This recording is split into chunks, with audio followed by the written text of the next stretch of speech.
Baik, saya pernah mengadakan pelatihan teman-teman sekalian di masjid yang besar. Masya Allah, mungkin seperti ini malah lebih besar. Lantai 2 juga seperti ini dan penuh. Di lantai 2 itu ada banyak ibu-ibu akhwatnya. Saya bicara masalah kematian selama 2 jam, materi lengkap. Kemudian setelah itu sebelumnya saya bilang sama panitia tolong supaya lebih hidup suasananya, siapkan kebutuhan jenazah. Meja, kain kafan, sama menyan-menyannya semua. Kemudian di sebelah masjid buatin liang lahat. Baik Ustaz, dibuatlah. Selesai saya ceramah 2 jam, saya bilang, Bapak Ibu sekalian, saya mau ajak Anda 5 menit coba menjadi jenazah. Ada yang mau? Sempat ada yang angkat tangan depan saya. Kebetulan teman kita ini, saudara kita tukang batu. Adiknya dia kembar anak SMA, sering ikut pengajian saya gitu. Dia hadir juga. Dia bilang, saya Ustaz. Baik, silahkan. Pak, saya minta tolong satu hal ya. Kalau Bapak naik nanti di atas meja ini, dibungkus dengan kain kafan oleh panitia, tutup mata Anda dan bayangkan Anda sudah mati dan dengarkan apa yang saya ucapkan. Baik Ustaz, baik. Saya juga bilang sama panitia di atas masjid waktu itu, ibu-ibu, silakan kalau ibu mau coba, panitia tolong bantu. Saya sudah pandu waktu sebelum pengajian. Ringkasnya adalah dia naik. Subhanallah, begitu dia naik, Bapak Ibu sekalian, orang ini naik di atas meja, begitu tutup matanya dan ditempelin kain kafan di pipinya. Ini kain kafan asli kita beli. Ditempel di pipinya, langsung dia nangis dia, terisak-isak.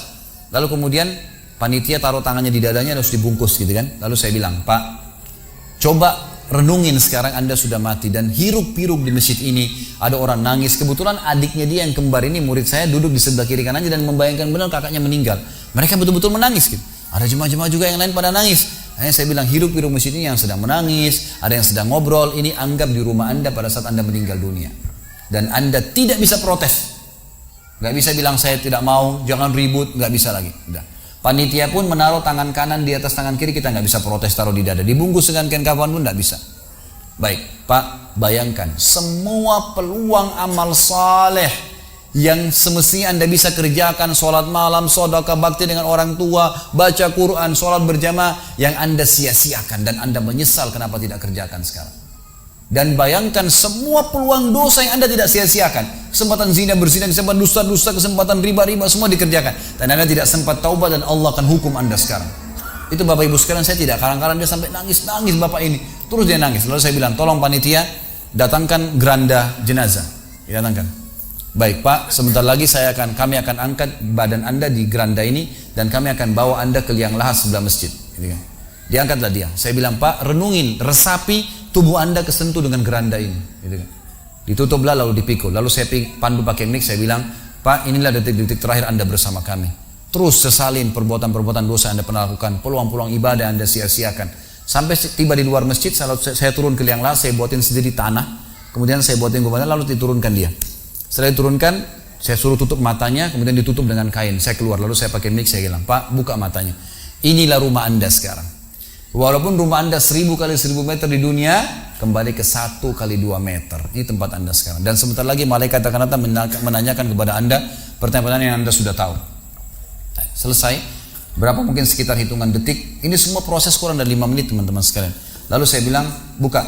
Dibuka kain tersebut. Lalu saya bilang, teman panitia bantu. Bapak ini keluar dia. Waktu dia keluar dari kuburan liang lahat itu teman-teman, sempoyongan.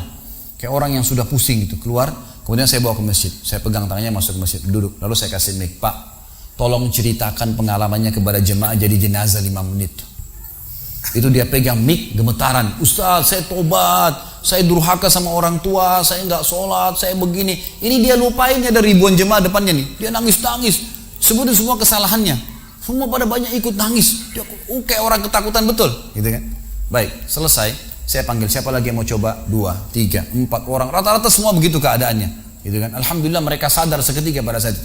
Lalu kemudian saya bilang penutupan, ada bahkan ibu-ibu yang coba di atas pingsan, ibu itu.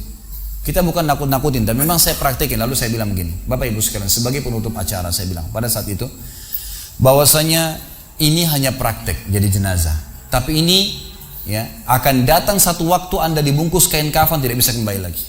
Sekarang masih bisa kembali beramal soleh. Dan ini pernah diperingatkan oleh Hasan Basri rahimahullah. Beliau pernah ngantar jenazah diikuti oleh seseorang. Lalu Hasan Basri tanya, wahai fulan, kalau seandainya jenazah ini tiba-tiba hidup sekarang, apa yang dia kerjakan? Kata orang ini, tentu dia akan sholat, dia akan puasa, dia akan ngaji, dia akan kerjakan ibadah-ibadah. Kata Hasan Basri, kenapa? Dia bilang karena dia sudah mati, dia tahu nilainya ibadah itu. Kata Hasan Basri, yang kau ucapkan benar, tapi yang di depan matamu ini tidak bisa hidup lagi. Kamu sekarang masih hidup, kerjakan seperti dia kalau dia hidup. Jangan tunggu itu, gitu kan?